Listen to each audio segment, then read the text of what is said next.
तो आज हमारा टॉपिक रहेगा आहार। फूड साइंस का टॉपिक है। इस टॉपिक के अंदर हम पढ़ेंगे आहार क्या है, आहार के प्रकार क्या है, संतुलित भोजन क्या होता है, संतुलित भोजन किस प्रकार से करना, इन सब के बारे में। तो देखो, सबसे पहला टॉपिक है हमारा आहार। आहार क्या है? पोषक तत्व, न्यूट्रिएंट्स है। ये आहार कितना प्रकार का होता है? 2 प्रकार का, सूक्ष्म और एक तो होता है मुख्य और स्थूल 90%, सूक्ष्म मात्रिक 24%। उसके बल्क मेजर में PCL, इसमें PCL यानी प्रोटीन, फैट और कार्बोहाइड्रेट। फैट यानी वसा, प्रोटीन और कार्बोहाइड्रेट। उसके बाद सूक्ष्म मात्रिक में यानी कम मात्रा में क्या पाया जाता है? वाटर पाया जाता है, मिनरल्स और विटामिन। 3 प्रकार पाए जाते हैं। उसके बाद देखो संतुलित भोजन। संतुलित भोजन क्या होता है? तो यानी उसकी परिभाषा देखो, वह भोजन जिसमें क्या हो, शरीर की आवश्यकता अनुसार सभी पोषक तत्व उचित मात्रा में उपलब्ध, उसको क्या कहते हैं? संतुलित भोजन कहते हैं। और वो तत्व कौन सा होना चाहिए? प्रोटीन, वसा और कार्बोहाइड्रेट। प्रोटीन का प्रतिशत कितना होता है? 20% फैट होता है और 60% क्या होता है? वसा होता है। चलो इसी के साथ में आगे देखते हैं प्रोटीन। अब आया हमारा टॉपिक प्रोटीन। तो प्रोटीन क्या होता है? प्रोटीन की खोज किसने की थी? मुल्डर ने। याद करने का सबसे बड़ा तरीका मुल्डर, प्रोटीन मुल्डर ने खोज की। नाम किसने दिया था? बर्जिलेस ने नाम दिए। बहुत इंपॉर्टेंट नाम है बर्जिलेस वाला। इसका अर्थ, प्रोटीन का अर्थ क्या होता है? फर्स्ट। प्रोटीन का अर्थ क्या होता है? फर्स्ट क्या होता है? प्रोटीन का अर्थ होता है प्रोटीन किससे मिलकर बने थे? ये अमीनो अम्लों के बहुलक। बहुलक का मतलब छोटे छोटे अणु मिलकर जो बड़ी संरचना बनता है उसको क्या कहते हैं? बहुलक कहते हैं। पोली यानी कि अधिक, और मर यानी कि संरचना, मतलब जो पदार्थ होता है उसके बारे में। तो प्रोटीन क्या होता है? छोटे छोटे अमीनो अम्लों से के बहुलक होते हैं। इसी के साथ ये शरीर के क्या होते हैं? शरीर का निर्माण पदार्थ होते हैं। ये टूटे फूटे अंगों की मरम्मत करते हैं। ये शारीरिक वृद्धि के लिए क्या उत्तरदायी होते हैं? ये सभी जीवों में प्रोटीन क्या होते हैं? भिन्न भिन्न होते हैं। कारण अमीनो अम्लों के कारण। अब होते हैं अमीनो अम्ल। हम आगे देखेंगे अमीनो अम्ल कितने प्रकार, 2 प्रकार के होते हैं अमीनो अम्ल, आवश्यक और गैर आवश्यक। वो आगे देखेंगे। सभी प्रोटीनों में आवश्यक तत्व कौन से होते हैं? 4 तत्व, CHON यानी कार्बन, हाइड्रोजन, ऑक्सीजन और नाइट्रोजन। इनको क्या SP यानी S फॉर सल्फर और P फॉर फास्फोरस भी हो सकते हैं। सभी प्रोटीन वैसे तो कितने? 4 प्रकार के, कार्बन, हाइड्रोजन, ऑक्सीजन और नाइट्रोजन, परंतु फास्फोरस और सल्फर भी हो सकते हैं। अब देखो आगे हम देखेंगे मनुष्यों में कितने प्रकार के अमीनो अम्ल पाए जाते हैं। तो वैसा हमारे शरीर में कितने प्रकार के अमीनो अम्ल पाए जाते हैं? 20 प्रकार के अमीनो अम्ल, जिसमें आवश्यक और अनावश्यक। अब आवश्यक अमीनो अम्ल कौन से होते हैं? वे अमीनो अम्ल जो क्या होते हैं? भोजन में लेना जरूरी होता है, यानी कि उनको लेना जरूरी होता है, वो क्या कर लेते हैं? आवश्यक अमीनो अम्ल। वो कितने हैं? 10। उसके बाद अनावश्यक वे अमीनो अम्ल जो हमारे शरीर में बनते हैं, संख्या कितनी होती है? 10। अब देखो इनका उदाहरण आगे देखेंगे, जैसे कि आवश्यक अमीनो अम्ल ट्रिप्टोफैन और मिथ्योनिन। और अनावश्यक में ग्लाइसिन और टायरोसिन, ये आपने नाम सुना होगा। अर्ध आवश्यक यानी सेमी कंडक्टर, यानी कि सेमी यानी अर्ध आवश्यक मतलब सेमी कंडक्टर होता है ना, यानी कि जरूरी हो भी सकता है और नहीं भी हो सकता, वो क्या होते हैं? अर्ध आवश्यक। इसमें क्या होते हैं? 2, आर्सेनिन और हिस्टिडीन। 2 अमीनो अम्ल आर्सेनिन और हिस्टिडीन होते हैं। उसके बाद गंधक युक्त यानी कि सल्फर, जो सल्फर युक्त होते हैं ना, सल्फर युक्त अमीनो अम्ल, उसमें मिथ्योनिन और सिस्टीन होते हैं। उसके बाद टॉपिक आता है अपना कि जो प्रोटीन होते हैं ना, प्रोटीन के स्रोत क्या है? प्रोटीन के स्रोत, अब देखो बाल, अपने बाल प्रोटीन है। नाखून, सिर और सींग, इसमें कौन सा? केराटिन पाया जाता है। केराटिन यहाँ तक ना, केराटिन किसमें?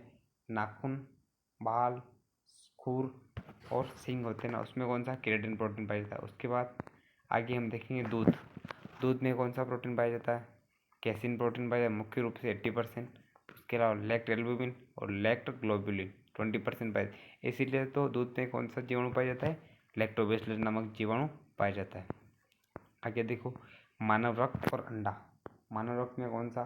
एल्बुमिन मुख्य रूप से और ग्लोबुलिन प्रोटीन पाया जाता है। त्वचा और अस्थि, यानी कि आदमी, मनुष्य की त्वचा, अस्थि यानी हड्डियाँ, उसमें कौन सा? कोलेजन और इलास्टिन। मानव में सर्वाधिक प्रोटीन कौन सा? कोलेजन पाया जाता है त्वचा और अस्थि के। इलास्टिन। उसके बाद थक्का यानी कि जो अपने खून आ जाता है ना, खून आने के बाद जो देखा हो कुछ टाइम के बाद खून बहता है, उसके बाद खून के अपने आप रुक जाता है, तो उस पर क्या बन जाता है? थक्का बन जाता है, क्लोट। तो उसमें कौन सा? फाइब्रिनोजन, प्रोथ्रोम्बिन, दो जो प्रोटीन पाए इनकी वजह से क्या होता है, थक्का बनता है। आगे मक्का। मक्का मक्का का साइंटिफिक नाम होता है जिया मैच, तो इसको क्या बोल रहे हैं, मैच इंग्लिश में। तो इसमें कौन सा जीन प्रोटीन पाया जाता है, गेहूँ, ट्रिटिकम एस्ट्राइयम, ये इसका साइंटिफिक नेम है। तो इसमें कौन सा प्रोटीन पाया जाता है, ग्लूटेन और ग्लाइडिन। उसके बाद आता है चावल, इसका वैज्ञानिक नाम होता है ओराइजा सेटाइवा, इसमें कोई सा ओराइजिन पाए जाते हैं, मतलब प्रोटीन पाया जाता है। आगे वाला है 9 नंबर वाला है रेशम, यानी कि रेशम कीट जो पालन होता है ना, उससे रेशम निकलता है, उसमें कौन सा प्रोटीन होता है, फाइब्रिन और सेरेनिन, यानी फाइबर था ये 80% फाइबर और 20% क्या होता है, सेरेनिन पाया जाता है। आगे वाला है गुणसूत्र या क्रोमोसोम, क्रोमोसोम में कौन सा पाया जाता है, हिस्टोन प्रोटीन पाया जाता है।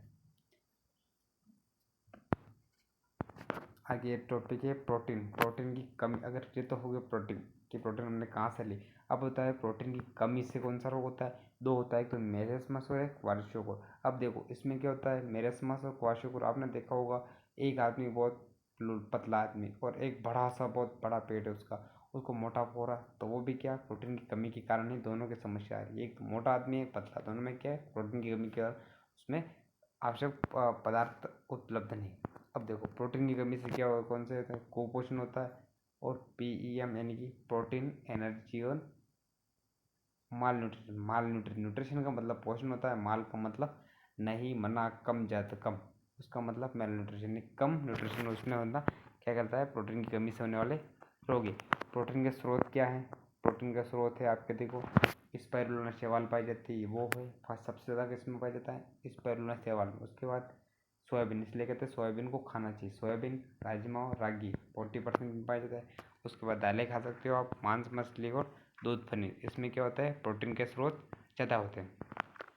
उसके बाद शरीर में नाइट्रोजन युक्त अपशिष्ट पदार्थ, नाइट्रोजन युक्त अपशिष्ट पदार्थ कौन सा, यूरिया, इसका NH2 CO NH2, ये इसका साइंटिफिक नेम होता है। और अमोनिया NH3,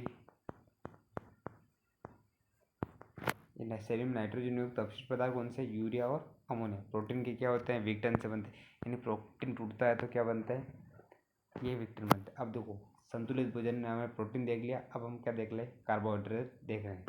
अब देखो तो कार्बोहाइड्रेट देखेंगे तो कार्बोहाइड्रेट किससे बने होते हैं, तीन चीज़ों से, कार्बन, हाइड्रोजन और ऑक्सीजन से बने होते हैं। अनुपात 2:1, हाइड्रोजन ऑक्सीजन का कितना अनुपात होता है, 2:1। उसमें देखो उदाहरण एग्जाम्पल देखें तो कार्बोहाइड्रेट का उदाहरण, एक उदाहरण मान लो ग्लूकोज, ग्लूकोज का सूत्र क्या होता है, C6H12O6, ये क्या होता है, ग्लूकोज का सूत्र होता है। आगे यानी ये प्रतिदिन शरीर को क्या करते हैं, ऊर्जा प्रदान करते हैं। क्या करते हैं, कार्बोहाइड्रेट ऊर्जा प्रदान करते हैं। इनकी मात्रा आहार में सर्वाधिक होती है, यानी कि 55 से 60% क्या होता है, कार्बोहाइड्रेट होता है। खिलाड़ी खेल से पहले इनका सेवन करता है तुरंत ऊर्जा प्रदान करने के लिए, तुरंत ऊर्जा प्रदान करता है। एक बात मैं आपको बताऊँ कार्बोहाइड्रेट क्या होता है, जैसे कि आप बीमार होते हैं उस टाइम जो बोतल चढ़ाई जाती है ना, वो ग्लूकोज की बोतलें चढ़ाई जाती है ताकि कि एक टाइम में जल्दी ताकत मिल जाए। आई समझ में। उसके बाद देखो कार्बोहाइड्रेट अणुओं कणों के जमाव से दंत क्षय होता है, यानी कि दांत के जो आपके दांत होते हैं ना, दांत के अंदर दंत क्षय होता है ना, उसका कारण क्या होता है, दांतों के क्या पाया जाए, कार्बोहाइड्रेट। जो खाना खा रहे हो ना वो एक कार्बोहाइड्रेट ही है, तो आपके दांतों के अंदर जाके फंस जाता है, तो उससे क्या होता है, दंत क्षय होता है, यानी कि वो उसके ऊपर बैठेगा तो उसमें क्या कीटाणु उत्पन्न होकर अपने आप उसको दांत को कमजोर करता पड़ेगा, अगर आप कोलगेट करके उसको बाहर नहीं निकालते हो तो। कार्बोहाइड्रेट के स्टार्च और मंड। अब देखो कार्बोहाइड्रेट के प्रकार, सरल कार्बोहाइड्रेट जो कि सिंपल कार्बोहाइड्रेट होता है वो स्वाद नहीं का होता है, मीठे होते हैं, उन्हें शर्करा भी कहते हैं। शर्करा का सूत्र हम आगे लिखेंगे। इसमें C12H22 और O11 क्या होता है, शर्करा का सूत्र होता है। शर्करा को क्या बोलते हैं, शर्करा, यानी कि इसको हम सुक्रोज बोलते हैं। कार्बोहाइड्रेट के सूत्र कौन का, सॉरी, कार्बोहाइड्रेट के स्रोत सबसे ज़्यादा अनाज, यानी खाना हो, शहद खा रहे हो, बिस्किट, अंगूर, आलू, केला, गुड़ और गन्ना, ये सब क्या होते हैं, कार्बोहाइड्रेट के होते हैं, स्रोत होते हैं। कार्बोहाइड्रेट देखो उसमें ग्लूकोज, सामान्य नाम ग्लूकोज क्या होता है, रक्त, सरल और द्रावक शर्करा क्या होता है, सामान्य नाम होता है ग्लूकोज।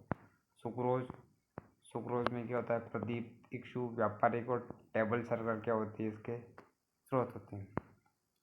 अब देखो फ्रुक्टोज, सबसे मीठी शर्करा क्या होती है, फ्रुक्टोज होती है शहद, फल, शर्करा। उसके बाद क्या लैक्टोज, लैक्टोज क्या होती है दुग्ध शर्करा होती है। माल्टोज यानी कि माल शर्करा होती है।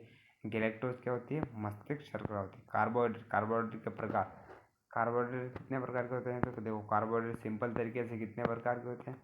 कार्बोहाइड्रेट सिंपल प्रकार से 3 प्रकार के मोनोसेकेराइड होते हैं, डाइसेकेराइड होते हैं और क्या होते हैं पॉली। पॉली का मतलब एक से ज़्यादा। मोनोसेकेराइड का मतलब हो गया कि कार्बोहाइड्रेट यानी कि सिंपल जो कार्बोहाइड्रेट का अणु होता है ना एक एक कण होता है। मोनो का मतलब एक होता है, डाई का मतलब कितना होता है 2 और पॉली का मतलब अधिक। अब देखो मोनोसेकेराइड 3 प्रकार के होते हैं ग्लूकोज, फ्रुक्टोज और गॉल्टेज। ग्लूकोज का तो C6H12 और O6 और इसका फ्रुक्टोज का C12H22 और O11 मैंने पहले बताया। ये क्या होता है फ्रुक्टोज का सूत्र होता है। अब देखो डाइसिक्रेट यानी दो अणु से मिलकर बना था, दोनों जिसका माल्टोज बनता है, लैक्टोज बनता है और सुक्रोज बनता है। तो ग्लूकोज मिलकर क्या बनाएगा माल्टोज बनाएगा।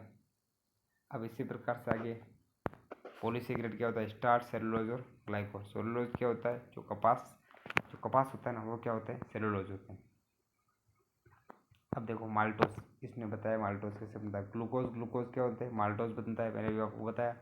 फिर सुक्रोज किससे बनता है ग्लूकोज प्लस फ्रुक्टोज यानी कि C6H12O6 और C12H22 और O11 फ्रुक्टोज होता है। अब क्या होता है लैक्टोज, शर्करा पाई जाती है दूध वाली शर्करा। ग्लूकोज और गैलेक्टोज दोनों मिलकर क्या बनते हैं लोग लैक्टोज बनाते हैं। पौधों में भोजन का संचय, पौधों में भोजन का संचय होता है ना वो स्टार्च मंड के रूप में, स्टार्च को क्या बोलते हैं कोई कार्बोहाइड्रेट के रूप में रहता है। उसमें कौन सा ग्लूकोज का क्या होता है बहुलक होता है यानी कि स्टार्च आयोडीन के साथ क्या करते हैं नीला कलर रहता है। जंतुओं में भोजन संचय, जंतुओं में भोजन संचय होता है ना वो ग्लाइकोजन के रूप में, किसमें ग्लाइकोजन के रूप में। और जंतुमंड इसको क्या कहते हैं ग्लाइकोजन को जंतुमंड कहते हैं। यकृत के अंदर पेशी के अंदर पाया जाता है ग्लूकोज का बहुलक और मात्रा कितनी होती है 500 ग्राम। यानी कि जो जंतुओं में जो भोजन होता है ना वो संचित रहता है, कैसे रहता है ग्लाइकोजन को क्या कहते हैं जंतुमंड। और ये किसमें पाया जाता है यकृत पेशी के अंदर क्या ये सब स्थिर रहता है। तो इसको ग्लूकोज को क्या कहते हैं बहुलक होता है और मात्रा कितनी हो सकती है इसकी 500 ग्राम। अब हम सेलुलोज वाला टॉपिक क्या करेंगे कल पढ़ेंगे।